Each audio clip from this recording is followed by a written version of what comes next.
US actually had, or NMSDC actually had a model by which they supported minority-owned businesses. You had your big corporates, but more importantly, you've got all these marginalised community businesses here in the US, and we thought, oh, all right. But they've been doing something which was quite phenomenal. Made me sit up and go, gosh, we've got to get this model into Australia, and we've got to make sure that we're part of the global reach of what supplier diversity means in every country, especially for Indigenous peoples and businesses. I think the challenges which we were met with very early on, so even before we launched Supply Nation, was in Australia, would the corporates embrace this concept of just doing business with Indigenous businesses, being launched in 2009.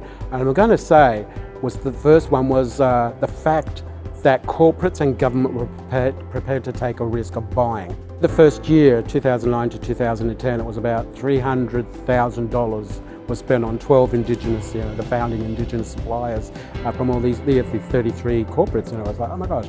For us, that was a milestone. That proved the model worked. We've certainly seen substantial growth in the brand. Probably the biggest success story, I think, is some of the programs that Supply Nation does to support businesses. So not just about a certification process, but really investing in helping businesses grow and understand what they need to do to be successful. The proudest thing that I believe when it comes to Supply Nation is that a group of young Aboriginal people came together who saw the potential of creating an economy which would benefit Aboriginal people right across Australia.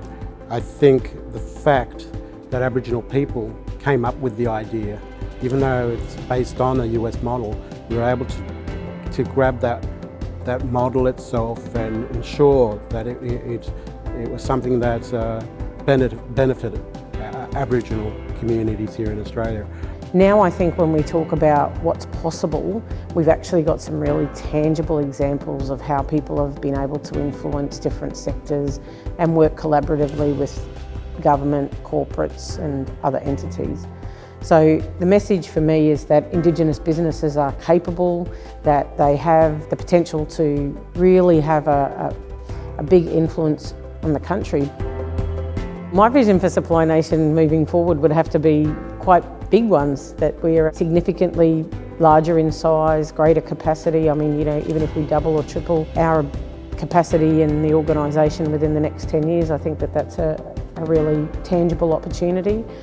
I guess the thing is that we want to raise the awareness, visibility, credibility of Indigenous businesses. I think we do that now, but there's so much more potential to tell our stories. We've embedded ourselves as decision makers and an economic powerhouse within Australia. That's it, it will not go away.